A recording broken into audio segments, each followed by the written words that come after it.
Miexi b'ritmu tajjeb il-proġett tal-wind farms fil-Montenegro li Elena Malta flimkien ma' Shanghai Electric għandha sem ewlieni fih.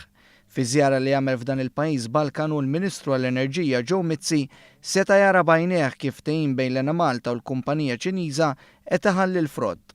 Il-proġett tal-wind farms fil-Montenegro jikkonsisti fi 23 turbina tar-riħ ta' 2 megawatt il-wieħed u mifrux fuq medda ta' 8 km u nofs fin-nofsinhar tal-pajjiż.